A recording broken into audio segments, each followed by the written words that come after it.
name is Hideout and welcome to the Pantheon, where today we're delving into the Commander products attached to all the Dungeons and Dragons sort of shenanigans that's been happening. You know, we're delving deep. Maybe we'll find some, horrible tiefling, what is that? I don't know what it is. Prosper Tombbound. 4 mana for a 1/4 with Death Touch. It's a tiefling. Teflon. It's made of Teflon. It's got Death Touch and it's got Mystic Arcanum. At the beginning of your end step, exile the top card of your library. Until the end of your next turn, you may play that card. And Pact Boon. Whenever you play a card from exile, create a treasure token. Really, really nice. You know, Red's really been playing a lot with the exile zone recently, you know, casting things from it, putting it to exile. A bit of a card advantage sort of engine. And so is Black, you know. And this is a really cool card that brings both them together, along with some treasure sort of synergies. I really, really like it. And, you know, why don't we just throw Death Touch in there for good measure? Really quite a cool card. I don't know what the hell a Tefling is. I assume it's some kind of devil. But it's nice to see.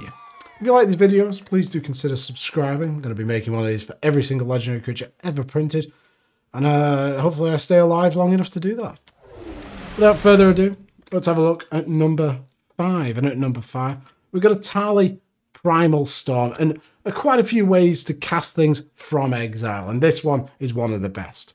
6 mana for a 6/6 Elder Dinosaur. Whenever it attacks, exile the top card of each player's library. Then you may cast any number of spells from among those cards without paying their mana cost. The fact that you don't have to pay for it is what is so important here. We get at least 1, hopefully. Possibly we get 4, and that'll be 4 triggers from our commander.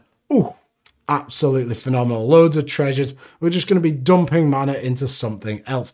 Works incredibly. To go along with this, Jessica's Will is a phenomenal card. It's 3 mana for a sorcery. Choose one. If you control a commander and you cast this, choose both. Add red for each card in target opponent's hand. You know, our opponents generally, hopefully, well, actually, no. If they are playing blue and, you know, generating a lot of card advantage, we're probably going to die. But at least we're going to get a lot of red mana from this. Exile the top 3 cards of your library. You may play them this turn. So this is an excellent way to generate some treasures. Then the treasures can go into more cards. And we're going to have a ton of mana to cast everything we want. Absolutely fantastic card. Then we've got Ignite the Future. 4 mana for a sorcery. Exile the top 3 cards of your library. Until the end of your next turn, you may play those cards. If the spell was cast from the graveyard, you may play cards this way without paying their mana cost. So the flashback cost is 8, so we can cast it from our graveyard for 8 and get those spells for free, which is just so powerful, and it just works wonderfully. But the exiling 3 cards, and you get at least another turn to play it. So you can play this on turn 4, exile 3 cards. On turn 5, they're still there for you to cast. Works very similar to the our commander's ability because it exiles at the end step, and then we still get them our next turn. Then we've got Commune with Lava. Double red and X for an instant. Exile the top X cards of your library. Until the end of your next turn, you may play those cards. So this really sets up a big explosive turn. That's what we want in this deck. We want to make sure we get a lot of triggers all at the same time, and then we can just generate a ton of treasure tokens and just keep that chain going, potentially make a Storm deck. Speaking of Storm, we've got Galvanic Relay. 3 mana for a sorcery. Exile the top card of your library. During your next turn, you may play that card, and it has Storm, which means you copy it for each spell that's been cast this turn before this one. So potentially, we could be exiling tons of cards from the top of our library. Yes, sorry about that. Yes, we can't cast them this turn, but we can set up for a massive turn on your next upkeep. Then we've got Flameskull, which is a brand new card, and I don't think it's that good, but it's a cool include in this deck. 3 mana for a 3/1 flying. It can't block. Wonderful. Then it has Rejuvenation. When it dies, exile it. If you do, exile the top card of your library. Until the end of your next turn, you may play one of those cards. If you cast Flameskull this way, you can't play the other card and vice versa. So this works really well because if we have some kind of sacrifice outlet, this always gives us a card that we can cast from exile. So yes, we're going to lose one of the treasures. You know, we can make a treasure to make red, but then if we have a what is it, Zorn, what's it called, Zorn and the dragon. the dragon that makes your treasures tap for double. So Zorn makes 2 treasures, each of them tap for double. We can sacrifice them for 4 mana, cast this, and then just keep casting it and sacrificing it over and over again. So we can go infinite. So actually, yeah, I've talked myself into it. Flame Skull, pretty goddamn cool. Then we've got Stolen Strategy. 5 mana for an enchantment at the beginning of your upkeep. Exile the top card of each opponent's library. Until the end of turn, you may cast non-land cards from among those exiled cards. And you may spend mana as though it were mana of any colour to cast them. So we're not casting them for free like Atali does, but this gives us a lot of cards that we can cast from exile. Which brings me on to number 4.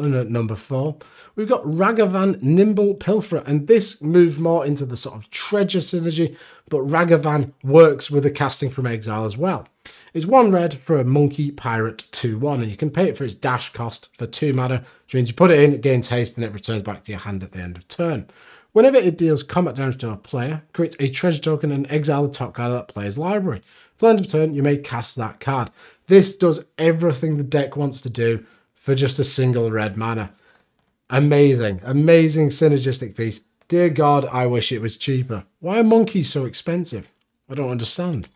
But this sort of leads me into some sacrifice and sort of treasure sort of synergy cards. Magda Brazen Outlaw, 2 mana for a 2/1 dwarf.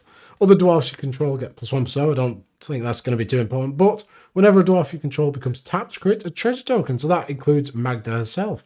And the main reason you want to play Lena, sacrifice 5 treasures, search your library for an artifact or dragon card and put it onto the battlefield, then shuffle your library. So we should be able to churn out quite a few treasures, and then we can just search up like a big threat, or, you know, the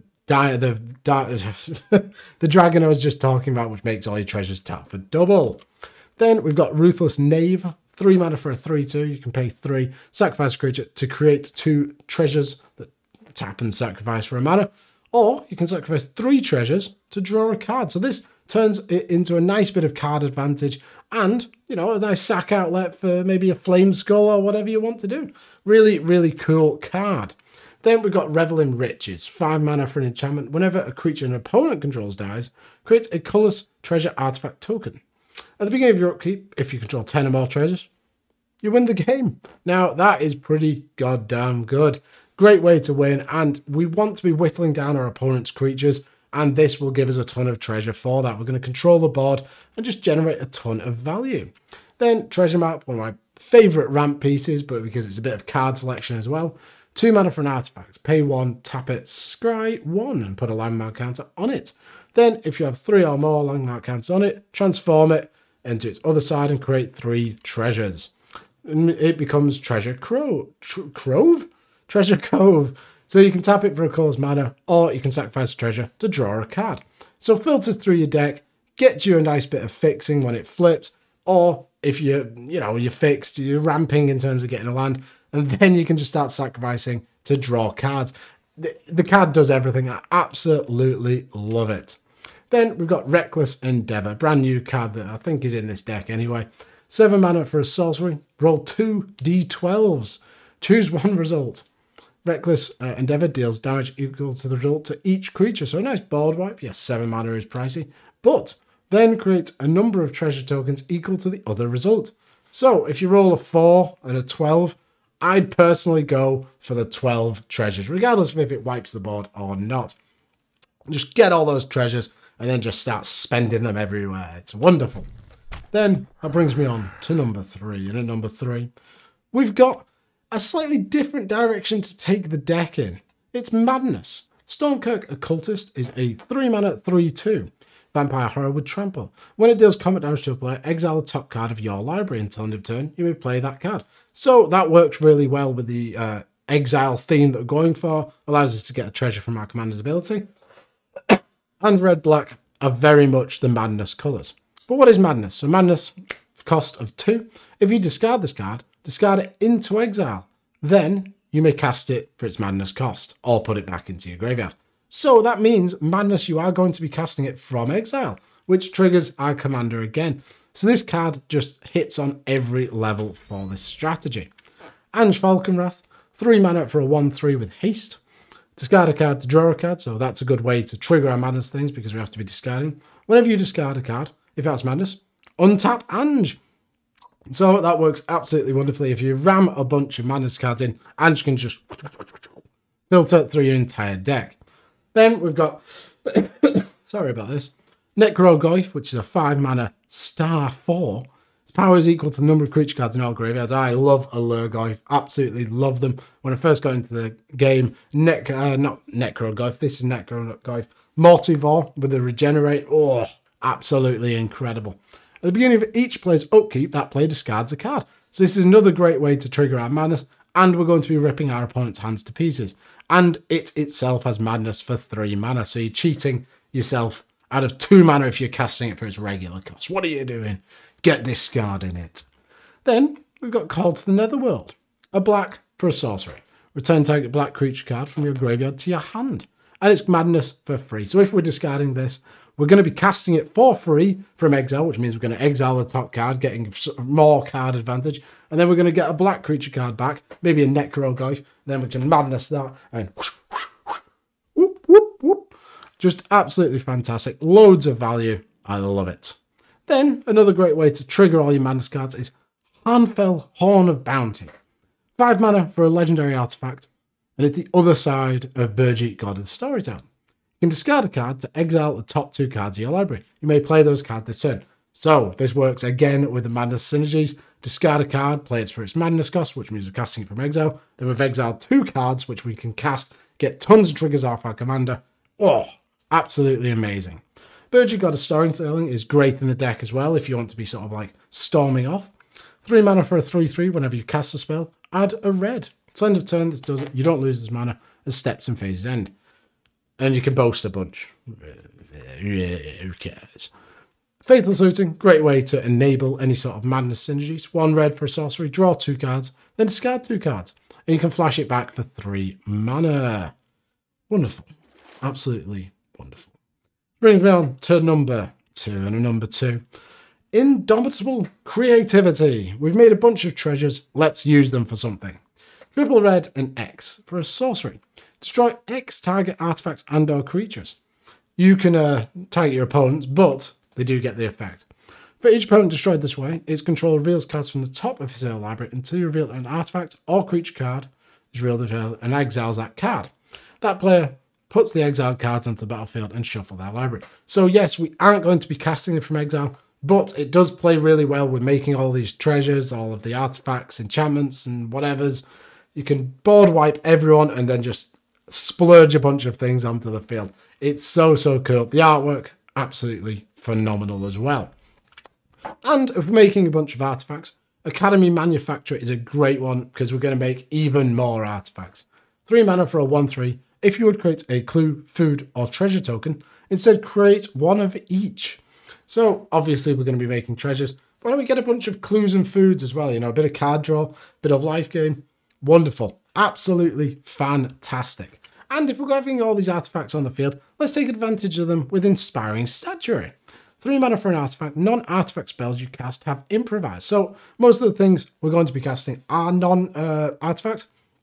And this works fantastic. Which basically means you can tap your artifacts to help you pay the generic mana for any of your spells. So all of your big spells, you just tap all of your treasures instead of sacrificing them to make sure that you're keeping them around. It's really, really, really nice.